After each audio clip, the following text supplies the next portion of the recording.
Et qu'est-ce qu'on fait si on n'a pas l'argent? Parce que c'est vrai que malheureusement aussi ça fait partie des choses qui m'ont un petit peu froissée depuis 2018, c'est qu'il y a eu une inflation totale des prix des opérations. On est passé de, moi spécialement, c'était 5 000 € par zone, donc voilà, moi j'ai fait 3 zones, je vous laisse faire le calcul, à des notes comme 10 000, 15 000, et en fait c'est vraiment une folie parce que je me rends compte que pour se faire opérer aujourd'hui, déjà à l'époque c'était excessivement cher hein, parce que la maladie, comme je vous l'ai dit, n'est pas prise en charge, mais là ça dépasse carrément l'entendement. Et c'est vrai que après avoir entendu pas mal d'histoires et avoir moi-même vécu une histoire sincèrement où la fin aurait pu être tragique, j'insiste sur le mot tragique, et bien je suis revenue un petit peu entre guillemets on va dire à la réalité, à la sobriété, de se dire que je pense que le traitement conservateur c'est quand même le mieux. Aujourd'hui je trouve que trouver un très bon chirurgien c'est très compliqué. Et attention, je n'implique en rien le chirurgien qui m'a opéré. Hein. Là, je globalise tout par rapport à tout ce que j'entends. Donc moi, ce que je vous conseillerais, et je voulais vous le montrer, c'est tout simplement de porter un collant de contention.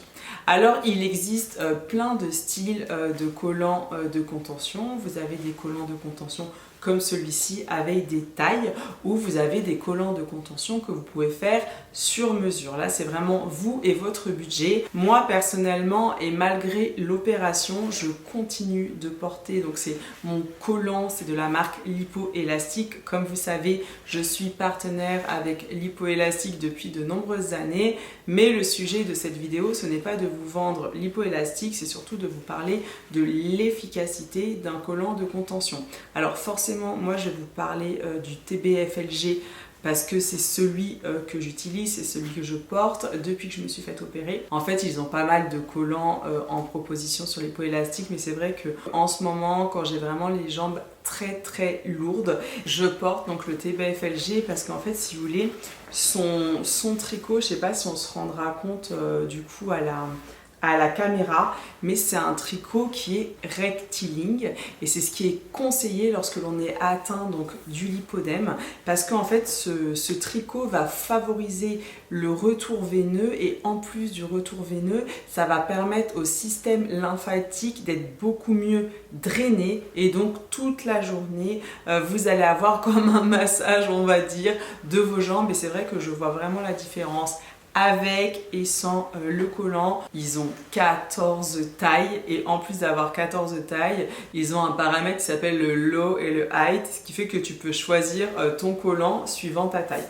Donc voilà pour moi l'information primordiale que je dois vous donner si vous êtes atteinte du lipodème et que vous ne savez pas quoi faire. Achetez-vous un collant de contention, alors que ce soit la marque Lipoélastique ou une autre marque, peu importe. Alors forcément c'est une somme au départ, mais il va vite être rentabilisé parce qu'on n'a qu'une santé. Moi je sais que lorsque j'avais commencé à porter le collant, c'était avant l'opération, et bien sincèrement je ressentais déjà que mes jambes elles étaient beaucoup plus drainées, elles étaient beaucoup plus, elles s'étaient un petit peu affinées, j'avais moins de bleu, donc c'était vraiment voilà, c'était quelque chose de fou pour moi. Donc si jamais vous êtes intéressé donc par le collant de Lipoélastique, je vous mets les codes de réduction dans la barre d'information.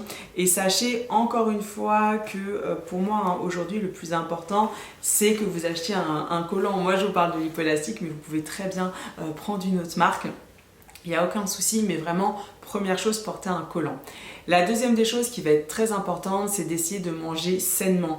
En fait, j'ai vraiment remarqué que l'alimentation, elle va vraiment induire mon physique. La troisième chose forcément, c'est d'essayer d'avoir une activité physique. Je sais que des fois lorsque tu es en stade 3 voire 4, c'est beaucoup plus difficile de te mouvoir, mais au moins si tu peux marcher, c'est déjà énorme. Et j'allais oublier de le dire, si vous avez la possibilité d'aller à la piscine, je sais que moi lorsque je vais à la piscine c'est incroyable, mais avant, après la piscine, j'ai les jambes tout de suite qui dégonflent, ça draine énormément. Et aussi oui, forcément je suis bête, il y a les drainages lymphatiques. Les drainages lymphatiques sont extrêmement importants,